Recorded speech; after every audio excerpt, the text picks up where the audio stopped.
तो आज शुरू करते हैं। वही हमारा रेट ऑफ कन्वर्जेंस चल रहा था, ठीक है। उसमें हमने कल किसका निकालना सीखा था? सीकेंट मेथड का, है ना। अब देखो सीकेंट मेथड जो होता है और रेगुलर फाल्सी, उसके फॉर्मूले आपको देखने में सेम लगते हैं, ठीक है, लेकिन इनके जो रेट ऑफ कन्वर्जेंस होते हैं वो डिफरेंट होते हैं। देखना, लिखो यहाँ पे rate of convergence of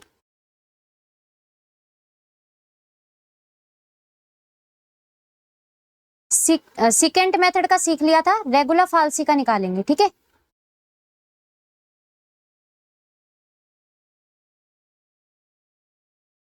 rate of convergence नहीं, सॉरी, ऑर्डर ऑफ कन्वर्जेंस,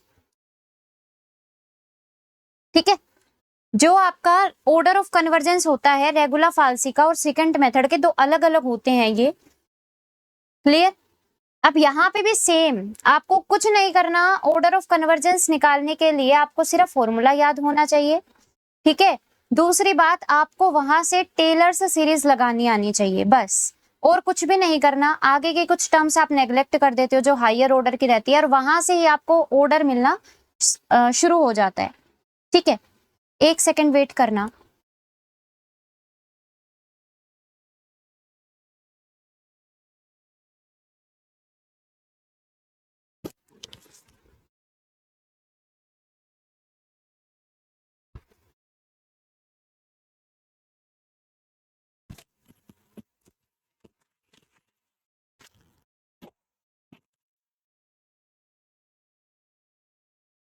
चलो ठीक है। अब देखो, आपको यहां से निकालना है ऑर्डर ऑफ कन्वर्जेंस रेगुलर फाल्सी का। रेगुलर फाल्सी का जो आपका फॉर्मूला होता है वो ऐसा होता है ना, याद रखना है इसको।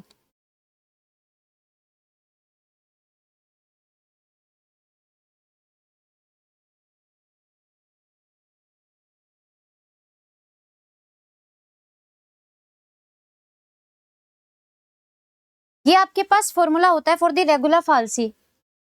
अब यहाँ पे आप क्या करते हो, आप मानकर चलते हो कि एग्जैक्ट रूट आपके पास क्या है, let xi be the exact root. आप क्या मानकर चलते हो भाई, आपको पता है ना कि ऑर्डर ऑफ कन्वर्जेंस आप निकाल रहे हो कि कितने ऑर्डर से वो आपका अपने रूट पे जाके कन्वर्ज कर रहा है, तो उसके लिए एग्जैक्ट रूट तो पता हो पहले। एग्जैक्ट रूट जब तक नहीं पता होएगा तब तक तो काम नहीं बन सकता। एग्जैक्ट रूट आपने मान लिया कि आपका क्या है, एक्साई है, ठीक है, ठीक है। तो यहां से F of एक्साई must be zero, F of एक्साई आपके पास जीरो होना चाहिए। बोलिए, बोलो जी।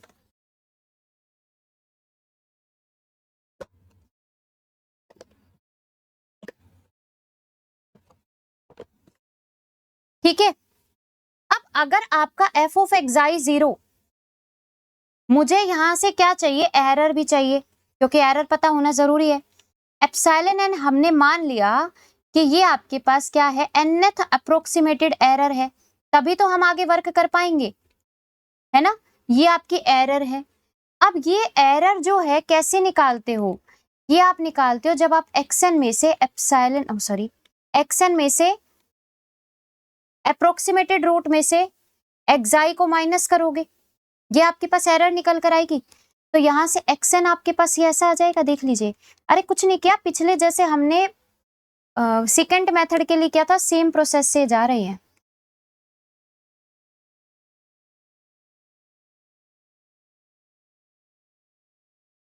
ठीक है, सेम प्रोसेस से जा रहे हैं। अब आपको यहाँ पे चाहिए क्या क्या, देखना एक बार ध्यान से। आपको चाहिए एक्सन, एफ ऑफ एक्सन, आपको चाहिए action minus one, f of action minus one, और आपको चाहिए एक्स ऑफ एन प्लस में वन, ये आपको वैल्यूज चाहिए। तो यहां से अगर मैं एन को रिप्लेस करवा दूं एन प्लस वन के साथ, तो ये आपके पास ऐसा आएगा। अगर मैं एन को रिप्लेस करवा दूं एन माइनस वन के साथ, तो ये आपके पास ऐसा आएगा। ये सारी की सारी वैल्यूज उठा के अपने फॉर्मूले के अंदर पुट कर देंगे, है ना। तो जब आप फॉर्मूले के अंदर पुट करोगे, आपके पास यहां था फॉर्मूले में एक्स ऑफ एन प्लस में वन, तो एक्स ऑफ एन प्लस में वन क्या है, एप्सिलॉन एन प्लस में वन प्लस में एक्साई, इज इक्वल टू में x n minus one into f of x n, x n minus one आपके पास ये आएगा इंटू में एफ ऑफ एक्स एन, यानी आपके पास ऐसा आएगा माइनस में x n minus f of x n minus one, तो एक्स एन आपके पास ये है और f of x n minus one बोले तो ऐसा आ जाएगा। बस आपको अगेन यहाँ पे टेलर्स सीरीज से ओपन करना है इसको,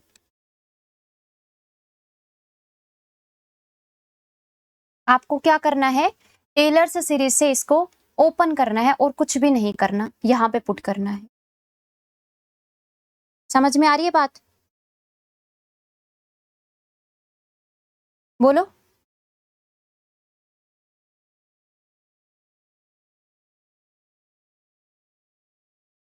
अब यहाँ पे आप क्या कर दो, इसको तो सबसे पहले आप मल्टीप्लाई करवा के बाहर, इनके साथ मल्टीप्लाई करवा के बाहर इसको थोड़ा सा सोल्व कर लो।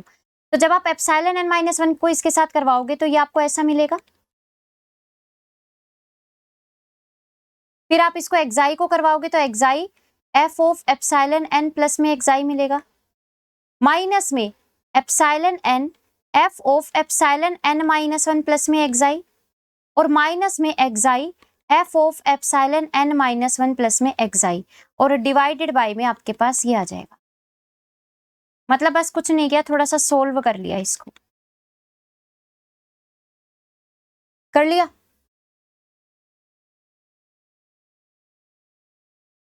बोलो। अब आप एक चीज देखना, यहाँ पे जो डिनोमिनेटर में आपके पास एफ एप्सिलॉन एन प्लस में एक्साई और f epsilon n minus one plus xi है, अगर ऊपर मैं देखूं एप्सिलॉन एन प्लस एक्साई यहाँ पे है ना, यहाँ पे एप्सिलॉन एन माइनस वन है, पर ये मेरा कॉमन अगर मैं ले भी लूं तो एप्सिलॉन एन माइनस वन बाहर आएगा मेरा, है ना। यहाँ पे देखो ये है और ये है, अगर मैं इसमें से एक्साई को कॉमन ले लूं बाहर तो ये मेरे पास कॉमन, ये मेरा बाहर आ जाएगा एक फैक्टर। अगर मैं एक्साई को कॉमन ले लूं तो ये एक फैक्टर बन जाएगा। अगर यहां से मैं ये कॉमन ले लूं, अच्छा यहाँ पे तो कुछ कॉमन नहीं आएगा, ये तो आपका एज इट इज रहेगा दोनों, तो ये आपके पास कुछ ऐसा नहीं बन जाएगा। देखना, इसको समझना थोड़ा सा, कुछ नहीं कर रही हूं, कुछ भी नहीं कर रही हूं, ये जो आपके पास ये है ना, ये वाला जो है, इसमें से मैं एक्साई कॉमन ले रही हूं बस। अगर मैं एक्साई कॉमन लेऊंगी तो ये मेरे पास ऐसा बनेगा, अंदर जो फैक्टर बचेगा वो ऐसा बचेगा,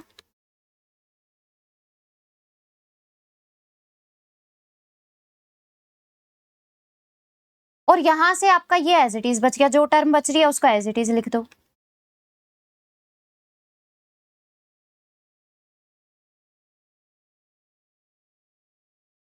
डिवाइडेड बाय में आपके पास क्या चल रहा है, f of epsilon n plus में एक्साई माइनस में f of epsilon n minus one plus में एक्साई। क्या कर दो, ये एक टर्म है, एक एक्सप्रेशन है, ये एक एक्सप्रेशन है, इनके डिवाइड में डिनोमिनेटर जो आ रहा है इनको अलग अलग सेपरेट कर दो। सेपरेट करोगे तो ये वाली जो टर्म है ये आपकी इससे कैंसिल आउट हो जाएगी, जब आप इसके साथ डिनोमिनेटर में लगाओगे तो ये आपको कुछ ऐसा मिलेगा, एक्साई प्लस में epsilon n minus one f of epsilon n plus में एक्साई माइनस में epsilon n f of epsilon n minus one plus में एक्साई डिवाइडेड बाय में f of epsilon n plus में एक्साई माइनस में f of epsilon n minus one plus में xi. ये आपके पास आ गया, और ये किसके इक्वल चल रहा था, इसके इक्वल। देख लीजिए एक बार, ठीक है। इसमें आप क्या करोगे, ये एक्साई से एक्साई तो कैंसिल हो जाएगा, तो ये आपको ऐसा मिल जाएगा, epsilon n plus one is equal to में epsilon n minus one f of epsilon n plus में एक्साई माइनस में epsilon n f of epsilon n minus one plus में एक्साई डिवाइडेड बाय आपका ये बच जाएगा।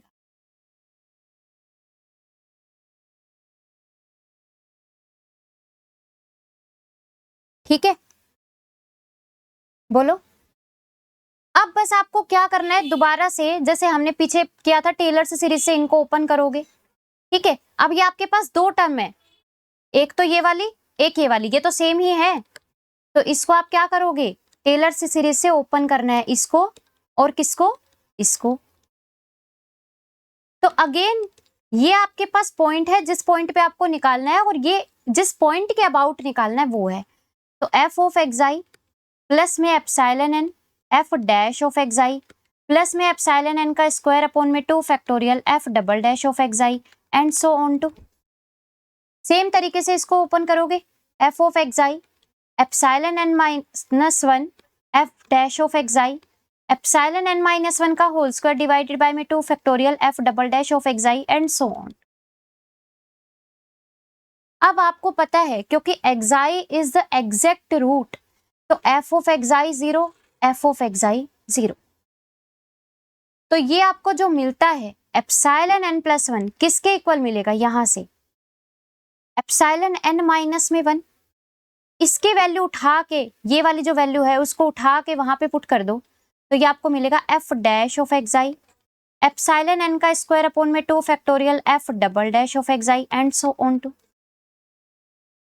माइनस में epsilon n भी है, इनटू में आपका ये वाला है नीचे वाला, तो इसको करवा दो, epsilon n minus 1 f dash of xi epsilon n minus 1 का स्क्वायर अपॉन में 2 factorial f double dash of xi and so on to,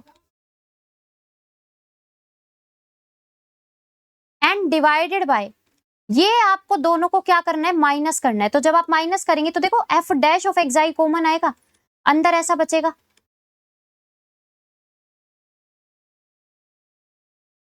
यहां से भी अगर आप कॉमन आउट लेते हो इसको, तो अंदर क्या बचेगा, ऐसा।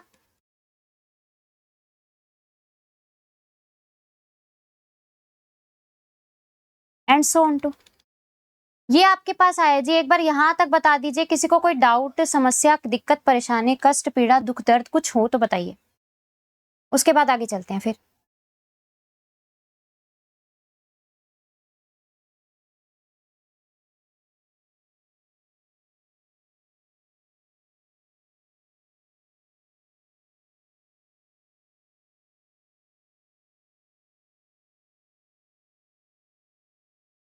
कोई डाउट नहीं है, चले आगे, पक्का। अच्छा, अब देखो एप्सिलॉन एन प्लस में 1 इज इक्वल टू में, यहां से आप ये देखो कि इसको जब आप इससे मल्टीप्लाई करवाओगे तो ये आपका ऐसा बनेगा, एप्सिलॉन एन माइनस 1, देख लो एक बार,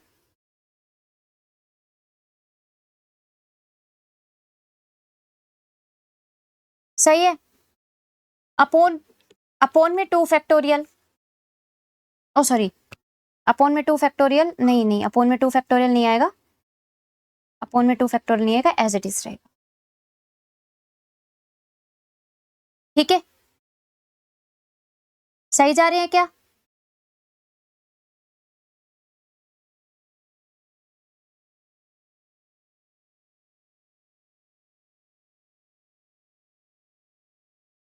बोलो।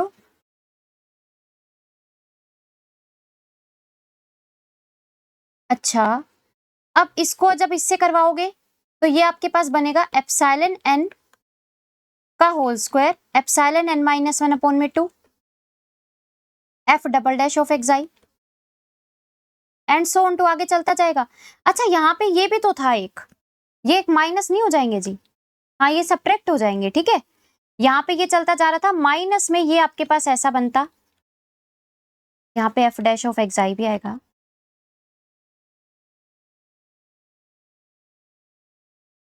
ये आपके पास ऐसा बचता जी,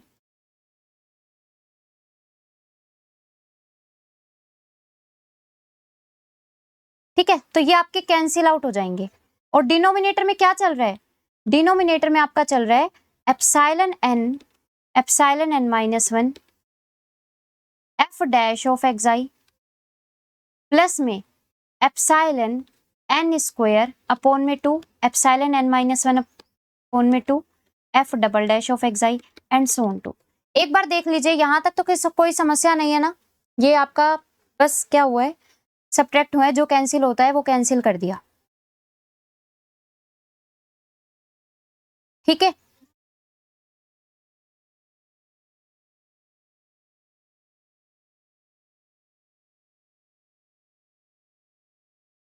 बोलो।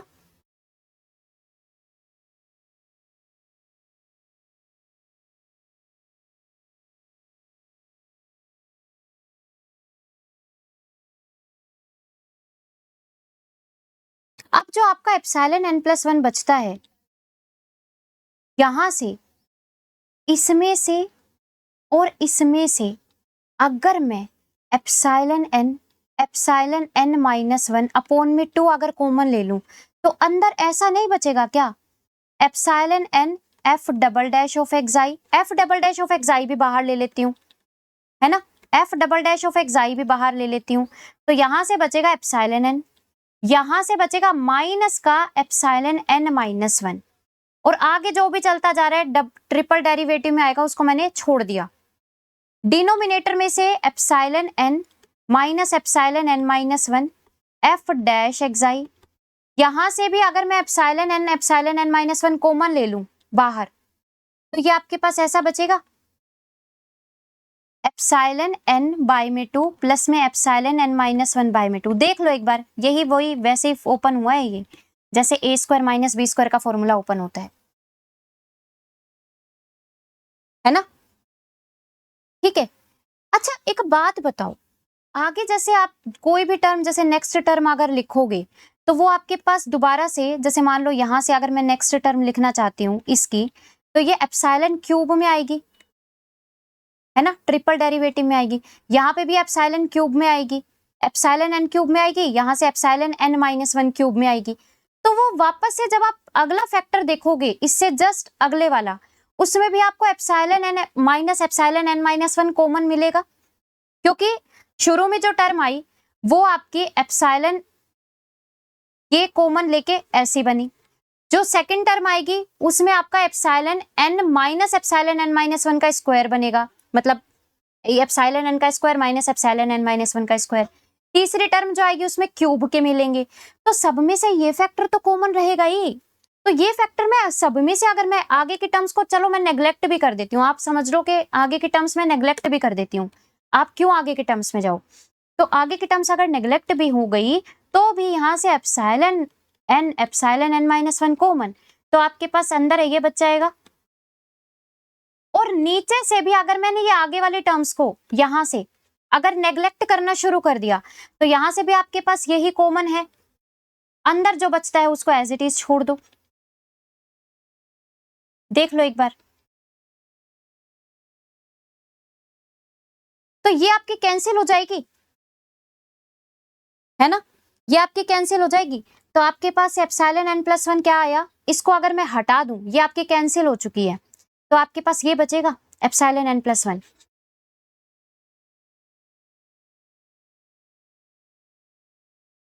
देख लो,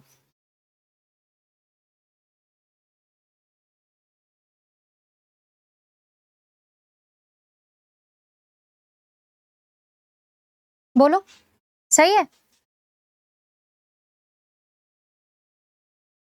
और यहां से अगेन डिनोमिनेटर में से मैं एफ डैश एक्साई को कॉमन ले लूं, तो अंदर क्या बचेगा, ऊपर चल रहा है ये, नीचे से कॉमन आ जाएगा एफ डैश एक्साई, अंदर क्या बच जाएगा, वन प्लस में epsilon n minus one by two F double dash of एक्साई, F dash of एक्साई। इसको अगेन ऊपर ले जाओ पावर इनवर्स में, तो ये आपके पास ऐसा बनेगा,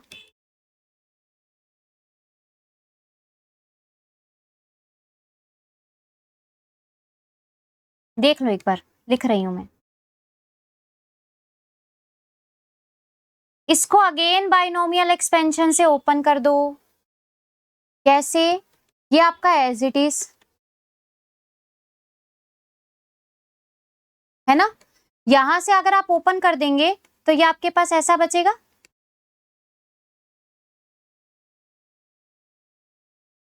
देख लो एक बार, है ना, ऐसा बचेगा जी।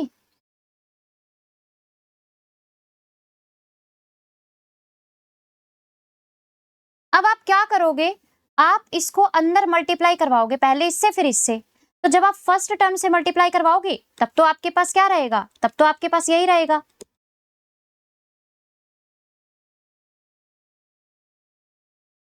लेकिन जब आप इसको सेकंड टर्म से इसी को मल्टीप्लाई करवाओगे तो ये एफ डबल डेरिवेटिव अपॉन में एफ डेरिवेटिव का होल स्क्वायर बन जाएगा, और वो फिर हम क्या कर देंगे, नेग्लेक्ट कर देंगे। जब भी आपको डबल डेरिवेटिव, ट्रिपल डेरिवेटिव, इनकी पावर नजर आएगी, आप आगे के टर्म्स को कर दोगे नेग्लेक्ट। तो ये आपकी नेग्लेक्ट हो गई। नेग्लेक्ट होते ही आपके पास जो बचता है, अब आपके पास सिर्फ ये बचता है। देख लो एक बार, यहीं से आपका क्या निकल कर आएगा, यहीं से आपका ऑर्डर ऑफ कन्वर्जेंस निकल कर आएगा। ठीक है, अब क्या करना है, यहां पे सेम प्रोसेस से, सेम जैसे हमने वहां पे किया था ना, किसमें, उसमें सीकेंट में, वो कुछ वैसा सा ही आ गया ये दोबारा से, है ना, कुछ वैसा सा ही आ गया ना। लेकिन एक चीज यहां पे देखना कि आया तो वैसा ही है जैसा सेकंड मेथड में आया था, लेकिन सेकंड मेथड में आपके पास 2 पॉइंट्स हम लेकर चलते हैं इनिशियली, रेगुलर फाल्सी में 1 पॉइंट लेकर चलते हैं इनिशियली, इसीलिए वहां पे 1 पॉइंट हमेशा फिक्स्ड होता है। ये चीज बताई थी, बोलो। जैसे अगर हम बात करें, रेगुलर फाल्सी मेथड किसका मेथड होता है, कौन सा मेथड होता है, मेथड ऑफ कोड्स बोला जाता है ना, मेथड ऑफ कोड्स बोला जाता है ना। अगर जैसे आप मान लो ये आपका रूट है, आप इसको ज्वाइन करते हो यहां पे, अब क्योंकि आपका ये नेगेटिव आया है, ये वाला पॉइंट हमेशा हर चीज में फिक्स रहेगा। आप यहाँ पे आइट्रेशन जितने भी करवा लो, ये पॉइंट हमेशा फिक्स रहेगा। आपने यहां से बनाया, फिर कोड से ज्वाइन किया, देख लो ये पॉइंट फिक्स। फिर आपने यहां से बनाया, ये पॉइंट से कोड से ज्वाइन किया, ये पॉइंट फिक्स। फिर आपने यहां से किया, ये इसको करवाया, ये पॉइंट फिक्स। मतलब सेकंड मेथड में तो आपके पास क्या होता है, सेकंड मेथड में तो आपके पास, जैसे मान लो आपने इन 2 पॉइंट्स को ज्वाइन करवाया, आपने इनिशियली पॉइंट्स 2 मानते हो आप, है ना, आप इनिशियली 2 पॉइंट्स मानकर चलते हो। जैसे मान लो आपने ये और ये माना है, आप इनको कोड से ज्वाइन करवाते हो, कोड से ज्वाइन करवाने के बाद आपके पास यहाँ पे कुछ आता है, जो भी आता है, आप फिर इनको कोड से ज्वाइन करवाते हो। तो इसमें ऐसा कुछ भी रूल नहीं है कि पॉइंट हमेशा एक पॉइंट फिक्स रहे, नहीं, यहाँ पे पॉइंट्स फिक्स जो होते हैं वो चेंज होते जाते हैं। जैसे फॉर एग्जांपल यहीं पे मैं थोड़ा सा एक बार आइडिया दे देती हूँ इसका। जैसे मान लो आपके पास ऐसा है, आपने ये पॉइंट माना, ये मैं सेकंड मेथड के लिए बता रही हूँ, मान लो ये आपका x0 है, ये आपका x1 है। आपने इन दोनों को कोड से अगर ज्वाइन करोगे, इन दोनों को अगर आप सेकंड मेथड से कोड के लिए ज्वाइन करते हो ऐसे, तो अब की बार ये वाला जो पॉइंट है, ये वाला पॉइंट आपके पास फिक्स रहेगा। क्यों? क्योंकि जब आप दूसरा पॉइंट बनाओगे ना यहाँ से, तो आप इसको फिर कोड से ज्वाइन करोगे। अब की बार फिर ये वाला जो पॉइंट फिक्स था, ये आपका ट्रांसफर होके इस वाले पॉइंट पे आ गया, फिर दूसरे पॉइंट पे चला जाएगा। मतलब यहाँ पे पॉइंट्स का फिक्स्ड होना जरूरी नहीं होता। लेकिन आपका जो रेगुलर फाल्सी मेथड होता है, जिसको मेथड ऑफ कोड्स भी बोलते हो, यहाँ पे एक एंड पॉइंट हमेशा फिक्स्ड होता है, और उसी वजह से जो एरर निकल कर आती है, ये जो nth अप्रोक्सीमेशन वाली एरर निकल कर आएगी, इनमें से एक एरर आपकी फिक्स मिलेगी। फिक्स मिलेगी इसका मतलब कांस्टेंट मिलेगी। कांस्टेंट मिलेगी तो यहाँ पे उस एरर को हम एप्सिलॉन नोट का नाम दे देते हैं। यहाँ पे आप लिखना चाहो तो लिख सकते हो, since in regula falsi method 1 point is fixed. अरे ये चीज समझ में आई ना, पहले इतना बता दो एक बार, ये चीज समझ में आई ना मैं क्या बोलना चाह रही हूं। 1 point is always fixed, is always fixed. thus error becomes, तो एरर आपके पास क्या बन जाती है, एरर आपके पास बन जाती है ये जो एप्सिलॉन n प्लस 1 है, यहाँ पे एक एप्सिलॉन n को तो आप एज इट इज रखोगे, लेकिन ये जो दूसरी थी एप्सिलॉन n माइनस 1 वाली, इसको आप एक एप्सिलॉन नोट का नाम दे दोगे। और ये जो आपके पास आ रहा है, ये भी एक कांस्टेंट क्वांटिटी है, तो इसको आप c का नाम दे देते हो। ओवरऑल जब आप इसको नाम देते हो, c1 का नाम दे दो इसको, ये आपके दोनों मिलके c बना लेंगे कांस्टेंट। तो यहां से आपके पास क्या बनता है, epsilon n plus 1 epsilon n की power 1 is equal to C. यानी यहां से जो आपका ऑर्डर ऑफ कन्वर्जेंस निकल कर आया है वो आपके पास निकल कर आया है 1, क्योंकि पी की वैल्यू 1 निकल कर आई। बात समझ में आई मैंने क्या बोलना चाहा है? बोलिए। यहां तक अगर बता दो, इस बात में अगर किसी को कोई डाउट है तो बताओ।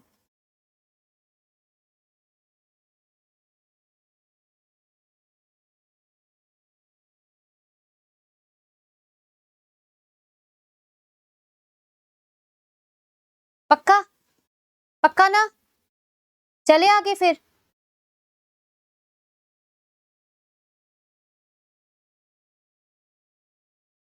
अच्छा, इसी प्रोसेस से न्यूटन रेफसन मेथड का आप निकाल लोगे? इसी तरीके से न्यूटन रेफसन मेथड निकाल लोगे? इसको बता दो एक बार, करवाने की तो नीड नहीं है।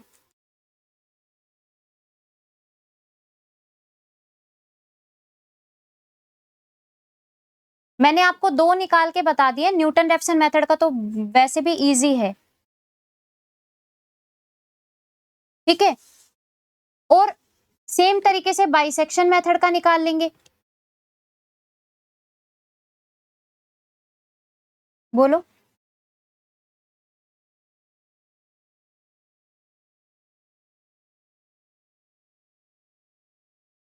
बाइसेक्शन का मेथड का तो वैसे भी 1 ही होता है, ठीक है। इसका जो निकल कर आएगा वो तो आपके पास 1 ही निकल कर आएगा।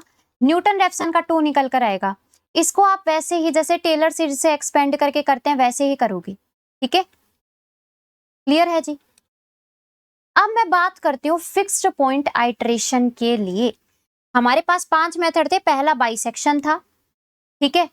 दूसरा हमारे पास रेगुलर फाल्सी था। तीसरा हमारे पास न्यूटन रेफसन था। फोर्थ हमारे पास सीकेंट था। पांचवा मेरे पास फिक्स्ड पॉइंट था। जिसमें से ये 4 हमें पता है। बाइसेक्शन मेथड का तो सीधा 1 होता है, ठीक है। उसमें तो टेलर सीरीज तो लगेगी नहीं, क्योंकि एफ फंक्शन का तो वहां पे कोई काम नहीं होता, ठीक है। यहाँ पे और यहाँ पे टेलर सीरीज से हमने निकाला है, तो वो हमें क्या क्या मिले हैं? रेगुलर फाल्सी का मिला है 1, न्यूटन रेफसन का मिलेगा 2 और इसका मिलेगा 1.618, ठीक है। गोल्डन रेशियो जिसको बोलते हैं। अब बात करते हैं फिक्स्ड पॉइंट की। मोस्ट इंटरेस्टिंग जो यहाँ पे जो आपके पास बनेंगे ना, क्या बोलते हैं, ग्राफिकल मेथड, वो सब। अरे अब मजे आएंगे देखना फिक्स्ड पॉइंट में, ठीक है। अब देखना, अब मजे आएंगे। एक बार फिक्स्ड पॉइंट देख लो। इसका मैं आपको एक बार थोड़ा सा कैलकुलेशन करके बताती हूँ, देन फिर देखना ग्राफिकली चलेंगे, इतने मजे आएंगे देखना। फिक्स्ड पॉइंट आइट्रेशन इसका निकालते हैं। इसमें तो देखो सीधी बात है, सबसे पहले आपको f x equal to 0 given रहता है। इसको आप क्या करते हो, आप इसको इस फॉर्म में बनाते हो, ये हमें पता है ना। एक्साई मैंने मान लिया इसका एग्जैक्ट रूट है। एक्साई मैंने मान लिया इसका एग्जैक्ट रूट है। तो एक्साई अगर एग्जैक्ट रूट है तो वो इसको सेटिस्फाई करेगा। ये आपकी समझ लो फर्स्ट है, ये आपकी सेकंड इक्वेशन है ना। तो इसका मतलब xi should be phi of xi. अब क्योंकि आइट्रेशंस जो आपके पास निकल कर आती है वो आपके पास कैसे निकल कर आती हैं, वो आपके पास निकल कर आती हैं एक्स एन प्लस में 1 is equal to phi of x n type. पता है ना ये चीज, है ना। तो यहां से एरर टर्म जो निकल कर आएगी वो क्या आएगी? Epsilon n x n minus में एक्साई। और अगर मैं यहां से एक्स एन की वैल्यू निकालूं तो मुझे एप्सिलॉन एन प्लस में एक्साई मिल जाएगी।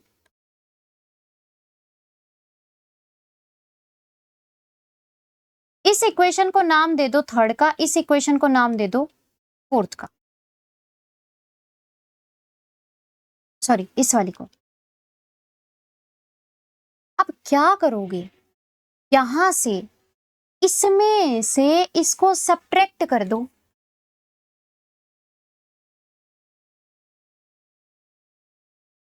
तो जब आप फोर्थ में से थर्ड को सब्ट्रैक्ट करेंगे तो आपको क्या मिलेगा? एक्स एन प्लस में 1 माइनस में एक्साई। इज इक्वल टू में, इज इक्वल टू में क्या, phi of x n minus में फाई ऑफ एक्साई। बात समझ में आई?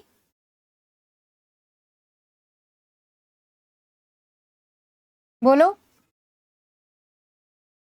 अब क्योंकि यहाँ पे थोड़ा सा देखना, इसका थोड़ा सा आपको चेंज मिलेगा, जो ओपन करने का तरीका है वो थोड़ा सा आपको जो हमने मेथड्स पढ़े हैं उनसे थोड़ा सा डिफरेंट है। क्यों? क्योंकि यहाँ पे आप एप्सिलॉन एन प्लस वन निकालते हो खुद से। अब एप्सिलॉन एन प्लस वन क्या होगी, ये आपके पास होती है नहीं क्या? अरे एप्सिलॉन एन प्लस वन क्या होगी, ये आपके पास ऐसी ही तो होती है।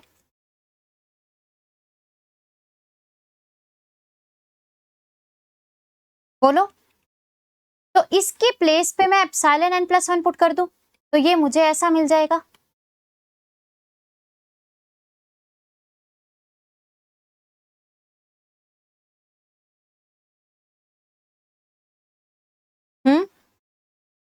बोलो।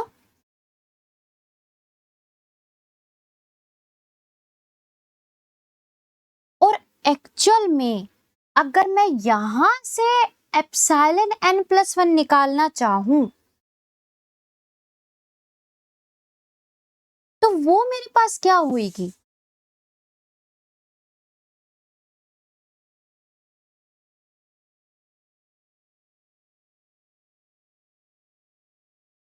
क्योंकि मेरा जो एप्सिलॉन एन प्लस वन है वो phi of x n minus phi of x i है। तो फाई ऑफ एक्स एन है क्या, यहां से एक्स एन प्लस में वन, मैं यहाँ पे एक्स एन प्लस में वन रख दूं, या रुको रुको इसको ऐसे मत करना, फाई ऑफ एक्स एन है ना, हाँ sorry, phi of x n को आप लिख दो, एक्सएन को, एक्सएन आपके पास ये था ना एप्सिलॉन एन प्लस में एक्स आई, इसको आप लिख दो ऐसे। इसका थोड़ा सा देखना, आपको थोड़ा सा ऐसे लगेगा कि क्या हो रहा है ना, गोल पोल सा लगेगा। अब यहाँ पे ये टेलर सीरीज से ओपन होएगा, ठीक है। तो इसको जब आप टेलर सीरीज से ओपन करेंगे, ये आपका पॉइंट है जिस पॉइंट पे आपको निकालनी है, और ये आपको जिसके अबाउट निकालनी है वो है। तो phi of x i epsilon n phi dash of x i and so on to minus में phi dash of x i, sorry phi of x i, ये आपका कैंसिल हो जाएगा जी। तो एप्सिलॉन एन प्लस वन आपके पास क्या बचा, epsilon n phi dash of x i, इसको आगे ओपन करेंगे तो ये ऐसा होएगा, phi double dash of x i and so on to.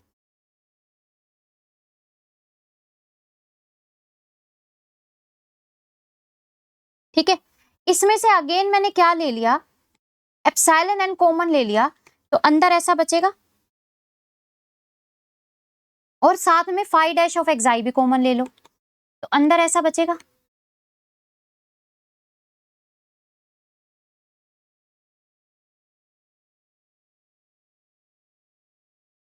इसको भैया इसके नीचे ले जाओ, ये आपके पास ऐसा आएगा। अब देखना जी, यहाँ पे ग्राफिकल मेथड शुरू होएगा, ठीक है। अब यहाँ पे ध्यान लगाना, ये आपके पास ऐसा है,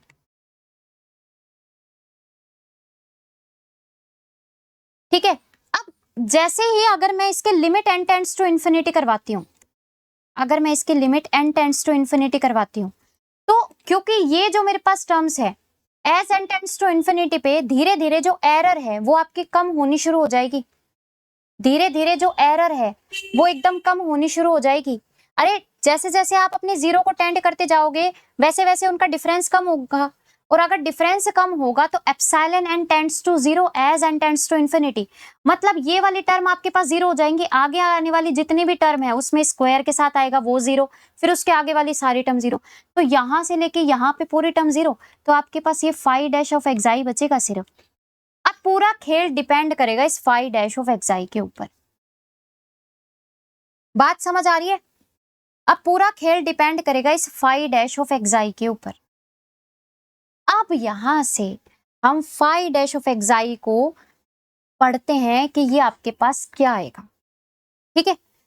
फाई डैश ऑफ एक्स आई, अब आपके पास अलग अलग चॉइसेस हो सकती हैं, क्या क्या। केस नंबर फर्स्ट, जब आपका फाई डैश ऑफ एक्स आई क्या होगा, 0 से 1 के बीच में। सबसे पहले मैं ये कंसिडर करके चलती हूँ कि ये मेरा 0 से 1 के बीच में है। अब एक बात बताओ मुझे, कोई भी आपके पास फंक्शन अगर 0 से 1 के बीच में है तो ये उसका डेरिवेटिव अगर 0 से 1 के बीच में है, उसका डेरिवेटिव किसको डिनोट करता है? टेंजेंट थीटा को। अरे बोलो, या मैं बोलूं स्लोप को, ऐसे ही तो d phi by d x,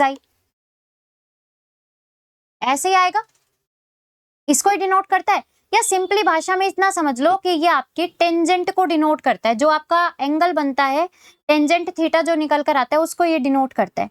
अगर tangent theta phi dash x i है तो टेंजेंट थीटा मेरा 0 से 1 के बीच में कब आता है? जब मेरा थीटा 0 से पाई बाय 4 के बीच में हो। बोलो,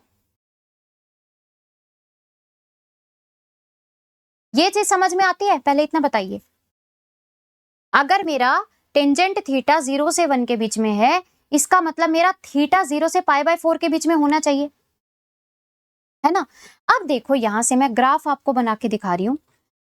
ये मान लीजिए आपके पास ग्राफ जो बनना चाहिए वो इस तरीके से बनना चाहिए कि ये जो आपके पास फंक्शन आएगा फाई ऑफ एक्साई वाला जो फंक्शन आएगा वो उसकी जो टेंजेंट है हर एक पॉइंट के ऊपर वो आपका एंगल पाई बाय 4 रखना चाहिए। मतलब इसका जो ग्राफ आएगा वो कुछ इस फॉर्म का नहीं आएगा क्या? देखना, आप देखो इसके हर एक पॉइंट पे जो टेंजेंट आपको मिलेगा ये कुछ ऐसा ग्राफ जाएगा, ये कुछ ऐसा। समझ पा रहे हो? मतलब पाई बाय 4 आपके पास रहना चाहिए, बस इतना समझना। जो एंगल है वो पाई बाय 4 से ज्यादा नहीं जा सकता, यानी 45 डिग्री से हर एक आप टेंजेंट चेक कर लो हर एक पॉइंट के ऊपर। ये टेंजेंट बना दी यहाँ पे, मान लीजिए ये टेंजेंट यहाँ पे बना दी, ये बना दी। आपको हमेशा पाई बाय 4 से छोटा एंगल मिलना चाहिए, या तो 0 और पाई बाय 4 के बीच में। इसका मतलब आपका ग्राफ ऐसा होना चाहिए। और अगर आपका ग्राफ ऐसा होएगा तो मेरे को ये फाई एक्साई कहां से मिला था? ये मिला था मुझे एफ एक्स इक्वल टू 0 को जब मैंने इस फॉर्म में बनाया था, यहां से ये फाई मिला था।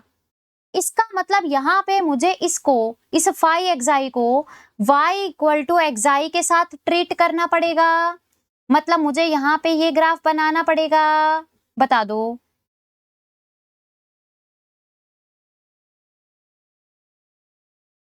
ये आपके y इक्वल टू एक्साई वाली लाइन है, समझ लो। या मैं इसको ना एक बार के लिए, जैसे मैं आपको ऐसा समझ लो, यहाँ पे फाई ऑफ एक्साई है, कोई बात नहीं, फाई ऑफ एक्साई है। मैं यहाँ पे आपको थोड़ा सा x लेकर चल लेती हूँ ताकि आप कंफ्यूज ना हो, ठीक है? मैं यहाँ पे x इसलिए लेकर चल रही हूँ ताकि आप कंफ्यूज ना हो जाओ। यहाँ पे x लेकर चल लो, हालांकि एक्साई का फंक्शन है चाहे x का फंक्शन हो, ट्रीटमेंट तो दोनों का सेम ही रहेगा, ठीक है? तो आपका ग्राफ ऐसा आएगा। अब इस ग्राफ में हमें देखना है, इस ग्राफ को थोड़ा सा मैं ऐसे बना रही हूँ जी, ध्यान से देखना, थोड़ा सा मैं इसको चेंज कर रही हूँ ताकि आपको समझने में आसानी हो। ये तो y इक्वल टू एक्स वाली लाइन रहेगी, ये आपके पास कुछ ऐसा रहेगा, ठीक है? और ये आपके y इक्वल टू एक्स वाली लाइन है, ऐसे। अब ये जो ग्राफ रहेगा इसमें अगर आप कोई भी इनिशियल पॉइंट उठाते हो, जैसे सपोज करो आपने यहां से कोई पॉइंट उठाया x0। अब आपको पता है कि जब भी आप कोई पॉइंट उठाओगे वो सबसे पहले आपका जो ग्राफ रहता है, जो आपका फाई एक्स वाला ग्राफ रहता है, उसके ऊपर पड़ता है, फिर उसके बाद जाके वो लाइन पे पड़ता है। तो मैंने यहां से क्या मान लिया, मैंने यहां से ये पॉइंट मान लिया कि भाई ये मेरे पास फाई ऑफ एक्स नोट, ये मेरे पास कोई एक्स नोट पॉइंट है। चलो मैं थोड़ा सा दूर मानती हूँ क्योंकि इधर घूम फिर के इधर ही आएगा, ठीक है? तो इसको थोड़ा सा दूर मान लेते हैं। आप पास से भी मान के चल सकते हो, पहले एक बार दूर वाला समझ लो फिर पास वाला समझ में आ जाएगा। एक्स नोट आपने मान लो ये ले लिया, आप पहले किस पे जाते हो? ग्राफ पे जाते हो, गए, फिर आप लाइन पे जाते हो। अब लाइन आपकी इस साइड तो नहीं है, लाइन आपकी इस साइड है, तो आप इस ग्राफ से पहले लाइन पे जाओगे। आप इस स्ट्रेट लाइन से आपने लाइन को ज्वाइन कर दिया, देख लो। फिर यहाँ पे लाइन से आप कहाँ पे आते हो, लाइन से आप आते हो ग्राफ पे, आ गए। फिर इससे आप कहाँ पे जाते हो, लाइन पे, फिर आते हो ग्राफ पे, फिर लाइन पे।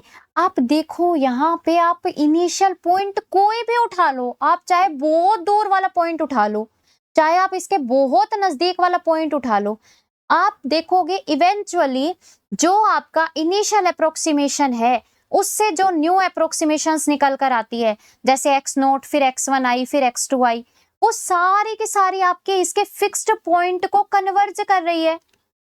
किसके फिक्स्ड पॉइंट को, इसके, या मैं बोलूं इस इक्वेशन को वो सेटिस्फाई करने को टेंड कर रही है। x ऐसे मेंबर को टेंड कर रहा है जो इसको सेटिस्फाई कर रहा है, या मैं बोलूं fx इक्वल टू 0 के रूट को टेंड कर रहा है।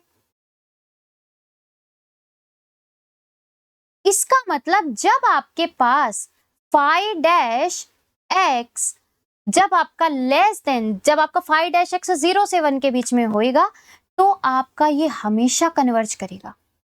मतलब इतना समझ लो कि जो आपका, जो मैंने आपको बताया था ना कि वो phi dash x should be less than 1, तब वो जाके आपका कन्वर्ज करेगा। फिक्स्ड पॉइंट में भी पढ़ के आए हैं ये चीज, उसके एक थ्योरम भी करी थी, वो यहीं से निकल कर आता है।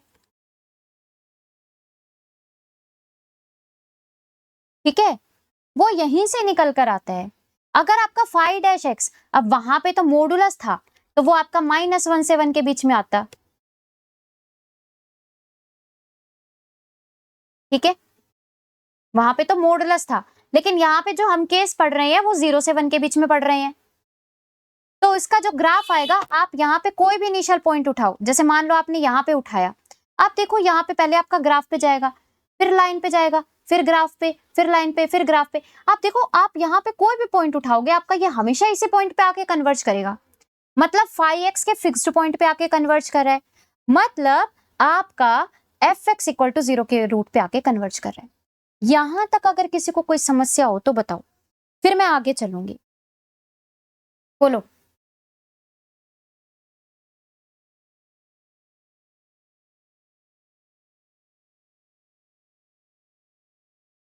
नो डाउट, पक्का। तो ये जो आपके पास है ना, यहाँ पे जो ये सीक्वेंसेस बनी है इसको आप देख लो। ये जो आपके पास सीक्वेंसेस बनी है ये आपके जाके एक्साई को अटेंड कर रही है। एक्साई क्या है, एक्साई इसका रूट है, एक्साई इसका भी तो रूट है। अरे यही तो था, phi of x i equal to में एक्साई, और ये एफ एक्स इक्वल टू 0 का रूट था, एग्जैक्ट रूट। तो ये इसी को ही तो आके कन्वर्ज कर रहा है। यहाँ पे ये जो फंक्शन था ये लिया तो मैंने एक्स के फॉर्म में था, लेकिन अगर आप इसको एक्साई के फॉर्म में देखो तो ये आपका एक्साई है, और ये यहाँ पे वो ही पॉइंट है जो फाई ऑफ एक्साई को एक्साई के इक्वल कर रहा है ना। अगर आप x की प्लेस पे एक्साई पुट कर लेते हो तो ये वही पॉइंट है, तो यहाँ पे ये वो पॉइंट है, तो ये एफ एक्स इक्वल टू 0 का रूट भी तो है, एग्जैक्ट रूट था, तो ये इसको कन्वर्ज करेगा। तो यहाँ पे आपके पास क्या आएगा, यहाँ पे आप लिख सकते हो कि वेन एवर, जब भी आपके पास फाई डैश एक्साई अगर आपका 0 से 1 के बीच में लाई करता है, then the approximation converges to the root of phi x equal to में x और एफ एक्स इक्वल टू में 0। ये ऑलवेज कन्वर्ज करती है, आप फिर कोई भी इनिशियल अप्रोक्सीमेशन उठाओ, ठीक है, ये हर एक पॉइंट के लिए कन्वर्ज करेगी। आगे चले, अब नेक्स्ट देखिएगा। नेक्स्ट में जब आपके पास केस नंबर सेकंड होता है, जब फाई डैश एक्स आपका -1 से 0 के बीच में अगर लाई किया, तो अब उस केस में देखिएगा, अगर आपका फाई डैश एक्स -1 से 0 के बीच में है तो आपके जो टेंजेंट थीटा बनेगी वो -1 से 0 के बीच में बनेगी। बोलो, जो आपकी टेंजेंट थीटा बनेगी वो -1 से 0 के बीच में बनेगी। अब मुझे एक बात बताओ कि जो आपके पास ऐसे कौन से थीटा होंगे जो -1 से 0 के बीच में लाई करेगा, जिस थीटा के लिए -1 से 0 के बीच में लाई करेगा, बता सकते हो?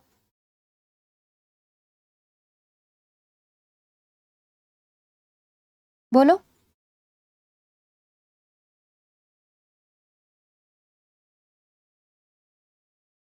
टेंजेंट थीटा -1 से 0 के बीच में।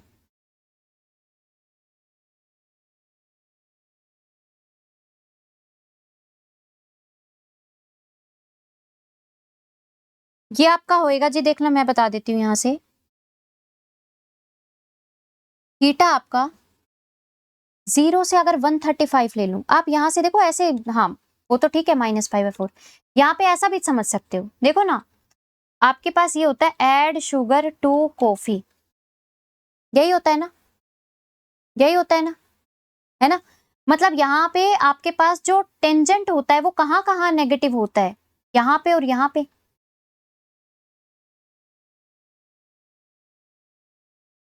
यही चीज है। तो इसका मतलब जब आपके पास एंगल π/4 से π/2,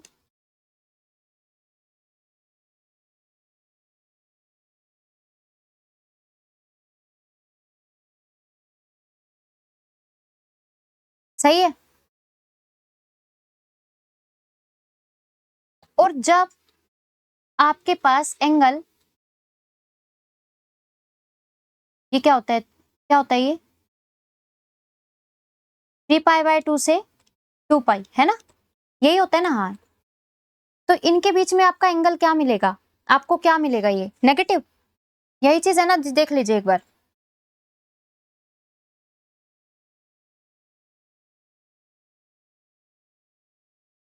π/4, ओ हो, ये गड़बड़ क्या कर दी है।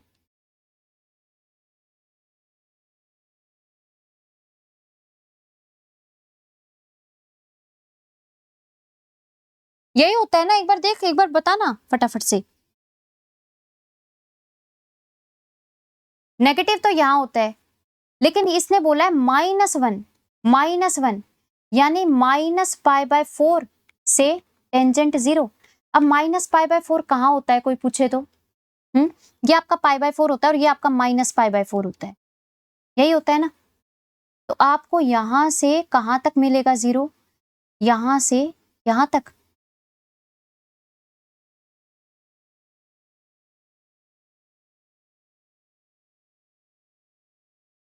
एक मिनट, यहाँ पे थीटा आएगा,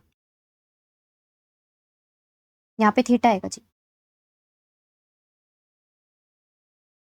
सॉरी, यहां से यहां तक, एम सो सॉरी, यहां से यहां तक। ये चीज समझ में आ रही है क्या? अरे एक ये चीज समझ में आ रही है क्या?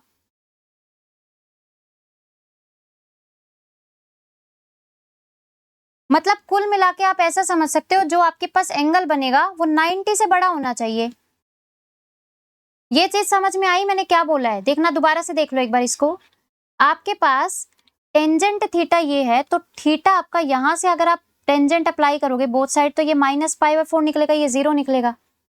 अब π/4 होता कहाँ पे है, माइनस, ये आपका π/4 होता है और ये आपका माइनस का π/4 होता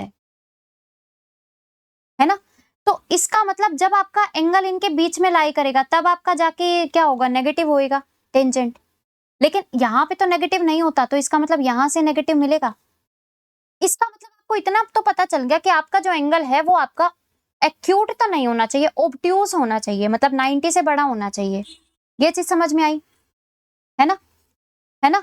तो इसका मतलब ये आपके पास कुछ ऐसा बनेगा, इसका जो ग्राफ बनेगा, फिर जो आपका फाई एक्स रहेगा वो आपके पास ऐसा बनेगा, देखना। जो आपका फाई एक्स होना चाहिए वो कुछ इस प्रकार का होना चाहिए कि आपका हर एक पॉइंट पे जो टेंजेंट निकल कर आए उसका एंगल 135 डिग्री से बड़ा है। अब यहाँ पे आप जो भी टेंजेंट निकालो, जैसे मान लो ये वाला निकाल लो, ये वाला निकाल लो, इस पॉइंट पे निकालो, यहाँ पे आपको एंगल 135 से हमेशा बड़ा मिलेगा। बात समझ आ रही है? तो ये आपका ग्राफ कुछ इस टाइप का बनेगा। अब इस ग्राफ को देखो, यहाँ पे अगर आप कोई भी इनिशियल अप्रोक्सीमेशन उठाते हो, जैसे मान लो मैंने ये उठा लिया यहाँ पे, ठीक है, अब इसका ये इनिशियल अप्रोक्सीमेशन तो उठा लिया, फिक्स्ड पॉइंट आइट्रेशन की बात कर रहे हैं, तो इसका मतलब y इक्वल टू एक्स वाली लाइन तो होगी, है ना, उसके साथ ही तो हम इक्वेट करवाएंगे इसको, तो ये वाला पॉइंट यहाँ पे आएगा। अब मान लो एक्चुअल में ये आपका देखना समझना, ये आपका फिक्स्ड पॉइंट है, मतलब ये आपके पास वो पॉइंट है जहां पे फाई ऑफ एक्साई आपका एक्साई के इक्वल हो रहा है। क्या मेरा हर एक इनिशियल पॉइंट पे अगर मैं जो भी लेती हूँ, क्या ये वो इसको ही जाके कन्वर्ज करेगा, ये हमें पता लगाना है। तो मैंने एक एक्स नोट पॉइंट उठाया, ये मैंने उठाया, ये आपका गया ऐसा, उसके बाद ये किस पे जाएगा, लाइन पे जाएगा, बोलो उसके बाद किस पे जाएगा, लाइन पे जाएगा।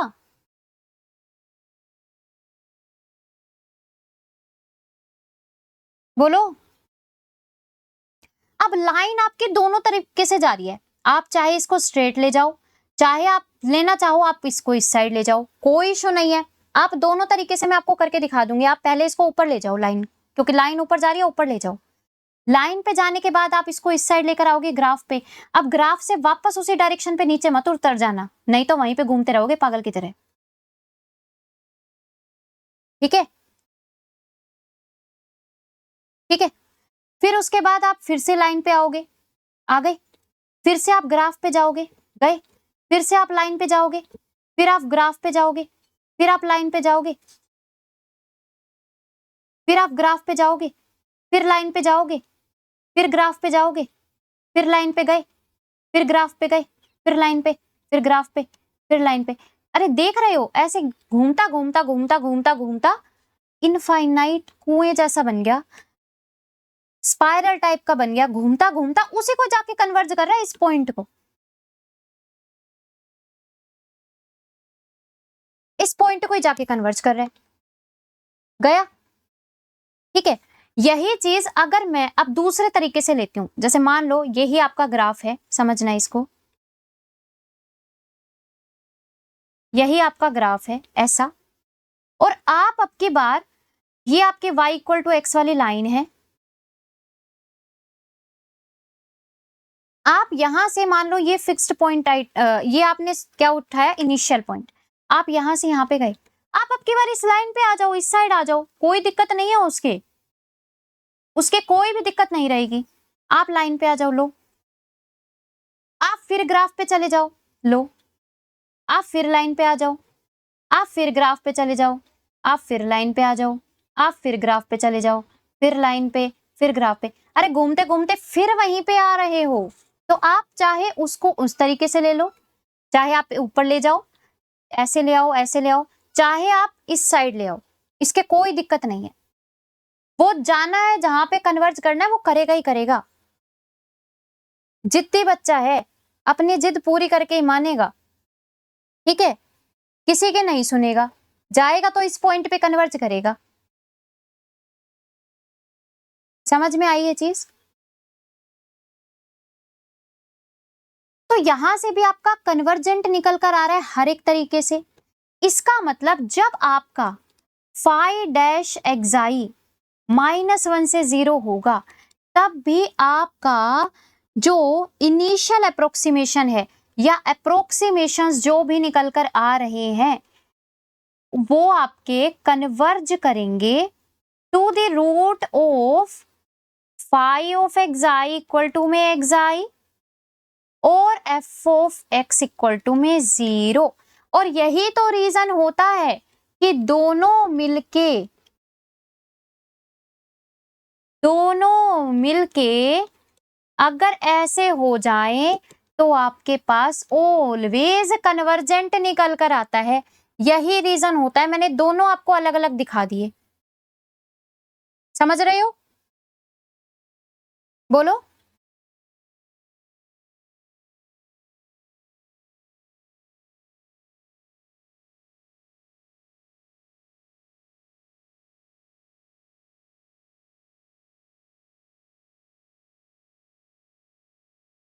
एक चीज और, एक चीज और कि आपने ऑब्जर्व किया कि यहां से ये जो सीक्वेंस बन रही है ये कैसी है, ओसिलेटरी है, और जो पीछे सीक्वेंस बन रही थी वो इंक्रीजिंग या डिक्रीजिंग थी। यहाँ पे ये चीज ऑब्जर्व करना, ये काम आती है रियल में जब आप सीक्वेंस वाले क्वेश्चंस करते हो। यहाँ पे आपने जब देखा कि जब आपका फाइव डैश एक्स अगर 0 से 1 के बीच में है तो आपकी जो सीक्वेंस बन रही है, पहले एक्स नोट ये था, फिर आपका x1 आया, फिर आपका x2 आया, आप डिक्रीज करके अपने पॉइंट पे पहुंच रहे हो। यानी जब आपका फाइव डैश एक्साई 0 से 1 के बीच में होगा तब आपकी सीक्वेंस होएगी मोनोटोनिकली इंक्रीजिंग या monotonically decreasing. In other words we can say that कि वो मोनोटोनिक रहेगी, है ना। यहां पे अगर आप इसको देखो तो जब आपका फाइव डैश एक्स -1 से 0 के बीच में है तो आपकी पहली सीक्वेंस ये आई एक्स नोट, दूसरा पॉइंट आपका ये आया था x1, फिर आप यहां से यहां पे गए, यहां पे ये जो पॉइंट आया ये आपने ऑब्जर्व किया, ये आपका x2 आया, फिर आप अपने ग्राफ अपने लाइन पे गए, फिर ग्राफ पे आए, ग्राफ पे जो पॉइंट आया उसको आपने मार्क करके देखा तो वो आपका आया यहाँ पे x3, फिर आपका यहाँ पे आया x4, फिर आपका ग्राफ पे आया x5। आप देख रहे हो ये आपके कुछ ऐसे पैटर्न की चल रही है, पहले आप यहाँ पे थे, यहाँ पे आए, फिर यहां से यहाँ पे गए, फिर यहां से यहाँ पे, यहाँ पे ऐसे ऐसे ऐसे ऐसे करते करते आप आ रहे हो यहाँ पे, जस्ट लाइक वाईफाई सिग्नल, है ना।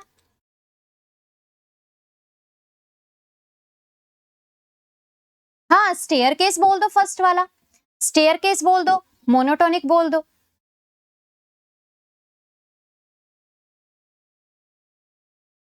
तो ये आपके जब आपका फाइव डैश एक्स, तो आपको यहाँ पे देखना, जब भी आपसे जैसे मान लो रियल एनालिसिस में आपसे पूछता है, जैसे आपको बहुत सारे क्वेश्चंस ऐसे देखने मिले होंगे, आपको एक फंक्शन बना के दे दिया इज इक्वल टू 0, फिर आपको बोलता है कि ये इसके जो सीक्वेंस वहां से निकाल के एक सीक्वेंस बना के दे दी, फिर आपसे पूछता है ये कि ये आपकी मोनोटोनिक होगी या क्या होगी, आप यहाँ से उसको बता पाओगे जो एक्स प्लस में 1 बना के उसने दी है वो आपका एक्चुअल में 5x होता है, और वो 5x को आप चेक करो कि आपका कैसा है, 5 डैश एक्स -1 से 0 के बीच में है या 0 से 1 के बीच में है।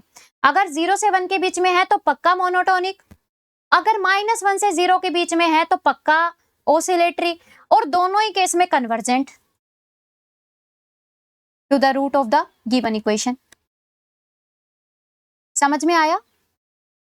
ठीक है, तो यहां पे ना एक ये लिख सकते हो, ऐसा लिखो कि जब आपका फाइव डैश एक्स या फाइव डैश एक्साई या फाइव डैश एक्साई लिख लो, ठीक है, वो अगर आपका -1 से 0 के बीच में रहेगा तो आपकी जो सीक्वेंस रहेगी वो ओसिलेटरी रहेगी।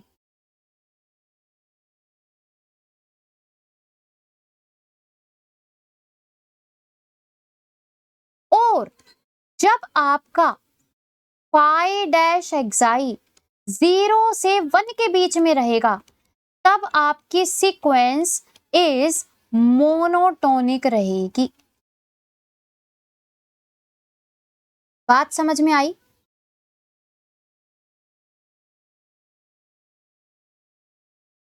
बोलो।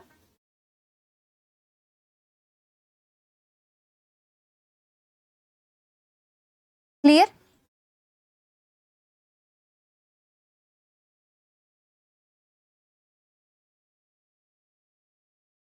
ठीक है, अच्छा, अब हम चलते हैं हमारे दो जो और केसेस बचते हैं उन पे। Case number third, case number third में आप देखो फाइव डैश एक्स को हमने फाइव डैश एक्स आई को हमने देख लिया -1 से 0 के बीच में, फिर देख लिया 0 से 1 के बीच में, अब देख लेते हैं कि भैया 1 से बड़ा, फिर देख लेंगे कि -1 से छोटा, है ना। तो जब आपका फाइव डैश एक्स आई 1 से बड़ा होगा इसका मतलब टेंजेंट थीटा 1 से बड़ा होगा, और टेंजेंट थीटा 1 से बड़े होने का मतलब क्या होता है कि आपका theta should be greater than π/4। इसका मतलब इसका जो ग्राफ बनेगा वो कुछ ऐसा नहीं बनेगा क्या, देखना पाई, अच्छा एक चीज और, π/4 से तो बड़ा होना चाहिए, ये देखना एक बार यहां से ऑब्जर्व करना, आपका जो टेंजेंट होता है वो पॉजिटिव कहाँ कहाँ होता है, क्योंकि ये पॉजिटिव है तो एक तो यहाँ होता है, एक यहाँ होता है। तो π/4 से एंगल अगर बड़ा होगा तो वो या तो यहाँ से यहाँ तक होगा और या फिर ये वाला होगा पूरा, यही होगा ना। तो उस केस में एंगल आपके पास क्या बनेंगे, π/4 से π/2 और या फिर ये थर्ड क्वाड्रेंट वाला पाई से 3π/2। इनके बीच में एंगल होने चाहिए, मतलब 180 डिग्री से 270 डिग्री या फिर 90 डिग्री तक हो सकता है π/4 से। तो उस केस में जो आपके पास ग्राफ बनेगा वो देखना, उसके हर एक टेंजेंट पे जो एंगल बनेगा वो आपका π/4 से बड़ा, π/2 से छोटा, या पाई या और से बड़ा और 3π/2 से छोटा, इस टाइप के बनेंगे। तो वो आपके पास कुछ ऐसा बनेगा, देखना मैं आपको यहां से ग्राफ थोड़ा सा बना के दिखा देती हूँ, क्योंकि हर एक पॉइंट पे आपको जो एंगल है वो मेंटेन रखना है, ठीक है। तो वो आपके पास कुछ ऐसा ऐसे चलता जाएगा ऊपर, ठीक है, मतलब सीधा चलता जाएगा, कोई मुड़ने का काम नहीं, कोई थोड़ा सा भी कर्व नहीं आएगा। अब y = x वाली लाइन जब आप ड्रॉ करेंगे तो ये आपके पास ऐसी बनेगी। इसका मतलब इस लाइन के साथ इसका आगे कोई फिक्स्ड पॉइंट नहीं आएगा, बस इतनी चीज समझ लेना, क्योंकि अगर फिक्स्ड पॉइंट आ गया तो वहां पे बात ही खत्म हो जाएगी। तो ये आपके पास y = xi वाली लाइन है, ये आपका φ(xi) वाला फंक्शन। इसमें आप कोई भी इनिशियल पॉइंट उठाओ, जैसे मान लो मैंने एक पॉइंट उठाया, मैंने आपका ये पॉइंट उठाया x0, आप इससे अपना पहले जाओगे ग्राफ पे गए, फिर आप जाओगे लाइन पे, फिर आप जाओगे ग्राफ पे, फिर आप जाओगे लाइन पे, फिर आप जाओगे ग्राफ पे, फिर आप जाओगे लाइन पे। अरे भैया कहाँ गया ये, ऐसे करता करता करता करता करता करता उड़ गया, डाइवर्जेंट इन्फिनिटी को पहुंच गया, ठीक है। तो यहां से आपको क्या मिलता है, जब आपका φ'(xi) 1 से बड़ा हो, उस केस में आपकी जो सीक्वेंस रहती है वो डाइवर्जेंट रहती है, या मैं ऐसा बोलूं कि approximation does not converge to the root of φ(xi) = xi और fx = 0। ये इसके रूट को कन्वर्ज ही नहीं करता, डाइवर्जेंट सीक्वेंस हो जाती है। और यहां से कोई आपको अगेन रियल एनालिसिस में, दोबारा से रिपीट कर रही हूं, रियल में अगर आपको कुछ ऐसा मिलता है कि आपको जैसे कोई आपको एक पॉलिनोमियल बना के दे दिया, ठीक है, और यहाँ पे आपको उससे ही एक सीक्वेंस बना के दे दी, आपको यहाँ से पूछेगा कि ये आपकी सीक्वेंस कैसी रहेगी, तो आप सीधा वहां पे बोल पाओगे कि अगर आपका φ'(x) 1 से बड़ा, इसका मतलब आप बोलोगे कि आपकी सीक्वेंस डाइवर्ज कर रही है। अगर 1 से छोटा तो कन्वर्ज कर रही है, अगर 0 से 1 के बीच में तो मोनोटोनिक है, अगर -1 से 0 के बीच में तो आपकी कैसी है, ओसिलेटरी है, ठीक है। अब चलते हैं केस नंबर 4 पे, एक लास्ट केस पढ़ते हैं, ठीक है। यहां पे लिख सकते हो, यहां ये मैंने लिखवा दिया है, केस नंबर 4 देखना। अब केस नंबर 4 बच जाता है कि जब आपका φ'(xi) -1 से छोटा हो, यानी टेंजेंट थीटा -1 से छोटा हो। अब क्योंकि अगर -1 से छोटा है तो पक्का नेगेटिव ही रहेगा। नेगेटिव कहाँ कहाँ होता है, टेंजेंट नेगेटिव एक तो यहां होता है, एक यहां होता है ना। अब -1 से भी छोटा, यानी -π/4 से छोटा, तो π/4 तो आपका यहाँ है, मतलब एक तो ये रीजन आएगा, एक ये रीजन आएगा जहां पे आपका टेंजेंट क्या मिलेगा, -1 से छोटा। इसमें एंगल कैसे बनेंगे, एंगल बनेंगे 135 से बड़े, 180 से छोटे, है ना, या फिर 3π/2 से बड़े, 2π से छोटे। अब हम क्योंकि 2D में बात कर रहे हैं तो हम ये वाला हिस्सा ले लेते हैं। तो यहाँ पे आपका जो अब की बार जो ग्राफ बनेगा उसमें क्या होना चाहिए, मैं यहाँ पे मेंशन करवा देती हूँ कि जो आपका एंगल है वो क्या होना चाहिए, थीटा -π/4 से पाई तक, या मैं बोलूं 135 डिग्री जो आपके पास होता है उससे 180 तक। ठीक है, तो इसका ग्राफ कैसा बनेगा देखना, फाई एक्स आपका किस टाइप का रहेगा, हर एक पॉइंट पे टेंजेंट क्या होना चाहिए, इतना ही एंगल रखना चाहिए, तो उसका ग्राफ कुछ ना लेटा हुआ सा बनेगा, दिखना ऐसा।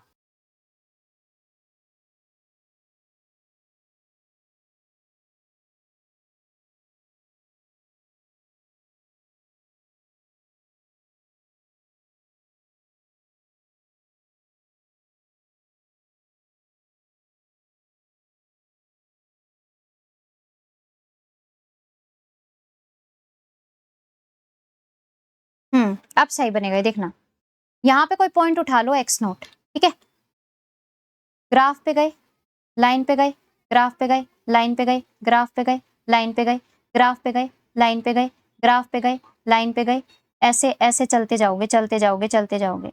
आप देख रहे हो ये कहाँ जा रहा है, पास तो नहीं आ रहा है, उससे दूर ही जा रहा है। समझ गए ना आप भैया? अरे आप समझ गए, दूर जा रहा है उससे, इस टाइप का बनेगा ये। ठीक है, हाँ उससे भी जा सकते हो, मैं एक्चुअली दोनों वे समझाना चाह रही थी। आप सीधा भी जाओ, आप यहां से जाओ, सीधा जाओ, इस पे गए, पहले कर्व पे गए, फिर लाइन पे जाओ, गए, दूसरे पेन से समझा देती हूँ, फिर कर्व पे आओगे, फिर लाइन पे जाओगे, फिर कर्व पे आओगे, फिर लाइन पे, फिर कर्व पे, फिर लाइन पे, ये वापस से दूर जा रहा है। अगर आप ऊपर भी देखोगे तो भी दूर जाएगा, अगर आप अंदर से देखोगे तो भी दूर जाएगा। ठीक है, साइड वाली लाइन पे जाओगे तो भी, तो ये आपका कुल मिला के डाइवर्ज करता है यहां से। ठीक है, तो इस पे आप लिख सकते हो कि वेन एवर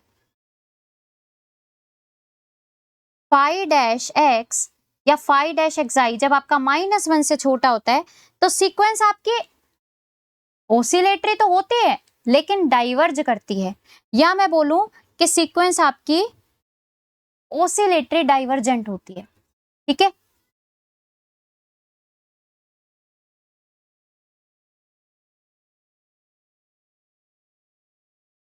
बात समझ में आ गई भैया?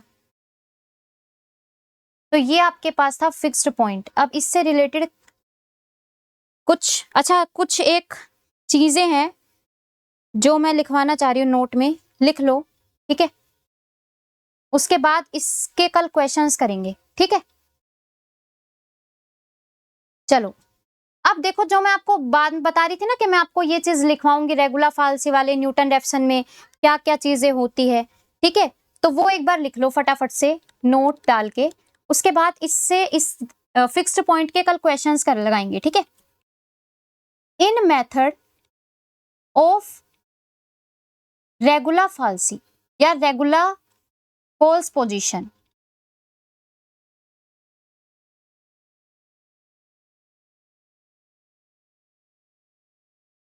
रेगुलर फाल्सी मेथड में at the starting of each iteration the required root lies in the interval whose length is decreasing.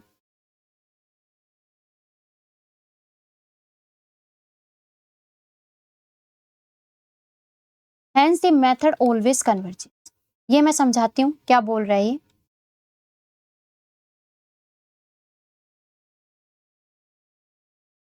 मतलब जो आपका रेगुलर फाल्सी मेथड होता है ना, उसमें आप कोई भी इनिशियल आइट्रेशन ले लो, कोई भी इनिशियल पॉइंट ले लो, अगर आप उसके लिए रेगुलर फाल्सी मेथड अप्लाई करते हो तो वो हमेशा आपके रूट पे जाके कन्वर्ज करता है। ऐसा क्यों होता है? कहता है कि आपके पास at the starting of each iteration, हर आइट्रेशन के स्टार्टिंग में जो रिक्वायर्ड रूट होता है वो आपको उससे इंटरवल के अंदर लाई करता है और उसकी लेंथ छोटी छोटी छोटी छोटी होती जाती है। मतलब कैसे?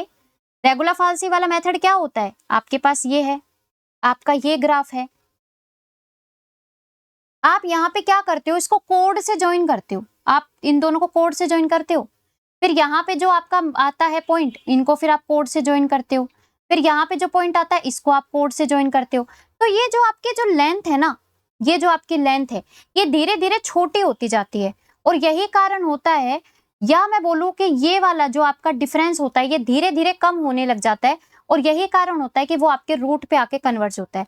तो यहाँ पे आप जो भी इंटरवल लेते हो, क्योंकि हमें रेगुलर फाल्सी के अंदर इंटरवल रिक्वायर्ड रहता है ना, न्यूटन रेफसन में नहीं रहता, लेकिन रेगुलर फाल्सी में तो रहता है।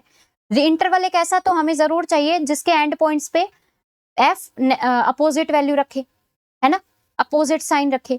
तो यहाँ पे वो अपोजिट साइन होने की वजह से वो जो इंटरवल है उसमें आपकी जो लेंथ है धीरे धीरे आप उसके नजदीक आते जाते हो। आप यहाँ पे कोई भी पॉइंट उठाओगे तब भी, अगर आपने यहाँ पे भी कोई पॉइंट उठाया, जैसे मान लो पॉइंट तो क्या ही है, आपको पॉइंट तो क्या ही उठाओगे खुद की मर्जी से, वो खुद ही आता है जब हम इन दोनों पॉइंट्स को ज्वाइन करते हैं। तो लेंथ धीरे धीरे कम, ये डिस्टेंस कम, तो वो हमेशा कन्वर्ज करता है। तो ये चीज याद रखना कि regular falsi method always converge करता है। ठीक है, दूसरी चीज लिखो, नेक्स्ट पॉइंट सेकंड, जो आपके न्यूटन रेफसन मेथड की अगर बात करें, एनआर मेथड की, कन्वर्जेंस ऑफ एनआर मेथड, अगर एनआर मेथड की बात करें तो वो आपकी डिपेंड करती है किस पे, डिपेंड्स अपॉन इनिशियल अप्रोक्सीमेशन, वो आपके इनिशियल अप्रोक्सीमेशन के ऊपर डिपेंड करती है, और ये बात मैंने आपको बताई भी थी, है ना। अगर आपने अप्रोक्सीमेशन बहुत ज्यादा दूर ले लिया, if approximation is far away, अगर आपने बहुत ज्यादा दूर ले लिया फ्रॉम द एग्जैक्ट रूट से, तो जो मेथड होता है ना एनआर वाला, ऑलवेज डाइवर्जेस, वो आपका डाइवर्ज करता है। अगर आपने ऑलवेज नहीं, ऑलवेज चलो ऑलवेज ही कर लो, कोई दिक्कत नहीं है। अगर आपने एग्जैक्ट रूट से बहुत ज्यादा दूर अपना ले लिया ना, तो वो वहां पे जाके डाइवर्ज करना शुरू कर देता है। However if the root lies in a small interval AB, x naught belongs to AB, then method converges। और अगर आपने अपने रूट के पास जहां पे देखो, यहाँ पे आपको मैं दोबारा बोल रही हूँ इंटरवल की रिक्वायरमेंट नहीं होती, लेकिन हाँ हमें ये पता लगाने के लिए कि आपका रूट कहाँ पे लाई कर रहा है, उसके आसपास अगर हम अप्रोक्सीमेशन ले पाए तो वो क्या करती है, हमेशा कन्वर्ज करती है। लेकिन अगर वही हमने अप्रोक्सीमेशन अपने एग्जैक्ट रूट से, अब हमें पता चल गया जैसे इस इंटरवल के अंदर रूट लाई कर रहा है, और मैंने गलती से यहाँ पे इससे बहुत ज्यादा दूर यहाँ पे अप्रोक्सीमेशन उठा ली, तो उसका कोई मतलब वो नहीं है कि वो कन्वर्ज करेगा, वो डाइवर्ज भी कर सकता है। ठीक है, लेकिन जैसे हमें पता है उस इंटरवल के अंदर ही रूट लाई कर रहा है, और उसी इंटरवल के अंदर ही अगर मैंने कुछ अप्रोक्सीमेशन मान ली, तो वो हमेशा कन्वर्ज करता है। ये एनआर मेथड बोलता है। ठीक है, दूसरी बात यहां पे एक चीज और, इसके अंदर जो एनआर मेथड है उसी में ही एनआर मेथड फेल कर जाता है if f dash x is close to zero. अब इसका मतलब क्या है, f dash x close to zero का मतलब क्या समझते हो, कि उसकी जो स्लोप है, उसका जो टेंजेंट बन रहा है, जो आपका ग्राफ बन रहा है, उसके साथ जो एंगल बन रहा है एक्स एक्सिस के साथ, वो अगर बहुत ज्यादा एंगल जीरो के करीब हो जाए, या एंगल मैं बोलूं कि एक तरीके से वो आपका एक्स एक्सिस के साथ जीरो एंगल ही बना ले, कोइंसाइड ही कर जाए, उस केस में आपका न्यूटन रेफसन मेथड फेल कर जाता है। क्यों, क्योंकि मेरे पास जो अप्रोक्सीमेशन जो निकल कर आती है वो आपके पास ये निकल कर आती है, जो आपके पास न्यूटन रेफसन मेथड का फॉर्मूला होता है वो ये होता है। और जब ये डिनोमिनेटर में होता है, अगर ये आपका बहुत जीरो के पास हो गया, या as n tends to infinity अगर ये जीरो दे देता है, उस केस में ये आपका डिनोमिनेटर जीरो, तो ये आपका अप्रोक्सीमेशन इन्फिनिटी को चली जाती है, तो वहां पे एनआर मेथड आपका लग ही नहीं पाता है। तो एनआर मेथड भी तभी लगेगा जहां पे आपका फंक्शन डिफरेंशिएबल हो। अगर फंक्शन डिफरेंशिएबल नहीं है या कहीं पे फेल कर रहा है, तो एनआर मेथड आप अप्लाई ही नहीं कर पाओगे। ये सबसे बड़ी ड्रॉबैक होती है इसकी। ठीक है, क्लियर है क्या जी? अब बात करते हैं यहाँ पे फोर्थ पॉइंट की, कि जो आपका बाइसेक्शन मेथड होता है और जो आपका रेगुलर फाल्सी मेथड होता है, वो आपके ऑलवेज कन्वर्ज करते ही करते हैं। आप कोई भी आपके पास इनिशियल अप्रोक्सीमेशन या कोई भी आपके पास ऐसा कुछ भी नहीं होता जिसकी वजह से वो डाइवर्ज कर जाए, क्योंकि बाइसेक्शन मेथड में तो हम ऐसे ऐसे ऐसे ऐसे ऐसे ऐसे करते करते आ जाते हैं, ठीक है। रेगुलर फाल्सी में भी हम ऐसे code code code code join करके पहुंच जाते हैं हमारे रूट तक। तो ये हमेशा जो मेथड होते हैं, ये दोनों के दोनों हमेशा कन्वर्ज करते ही करते हैं किसी भी इनिशियल अप्रोक्सीमेशन के लिए। और हमें यहाँ पे वो इंटरवल बस चाहिए होता है जिनके बीच में रूट्स लाई करते हैं, ठीक है। तो ये आपके क्या करेंगे, कन्वर्ज करेंगे किसी भी इनिशियल अप्रोक्सीमेशन के लिए। और एनी इनिशियल अप्रोक्सीमेशन, ठीक है, lies between the interval of exact root of given equation.